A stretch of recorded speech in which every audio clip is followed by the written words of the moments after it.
R.K. Pandey ji Lucknow के बताते हैं कि बात उस समय की है जब जय गुरुदेव मंदिर नहीं बना था।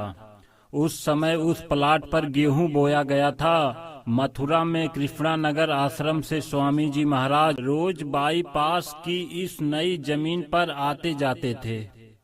मैं भी दफ्तर से छुट्टी लेकर कुछ दिनों के लिए मथुरा गया था। एक दिन सुबह मालिक ने कहा कि चलो बच्चों, खेत दिखा लावें। मैं भी मालिक के साथ गाड़ी में बैठकर नई जमीन पर चला गया। स्वामी जी उन दिनों कार स्वयं चलाया करते थे।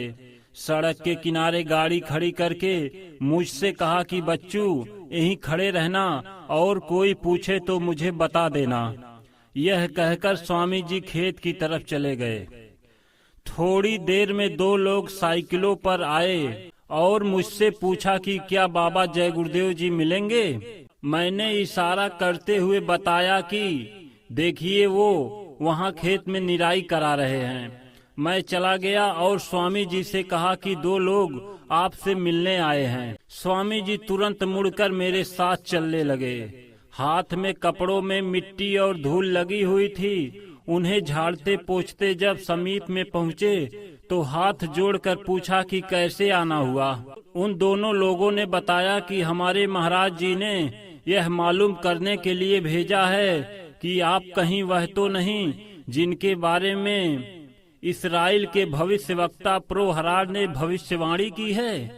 आपका पहनावा और आप द्वारा निकाली गई यात्राओं से ऐसा प्रतीत होता है कि कहीं आप ही तो वो महापुरुष नहीं हैं। बीच में ही बात काटकर स्वामी जी ने कहा कि यहाँ पर बैठने का स्थान तो कोई है नहीं, आइए भूमि पर ही बैठें।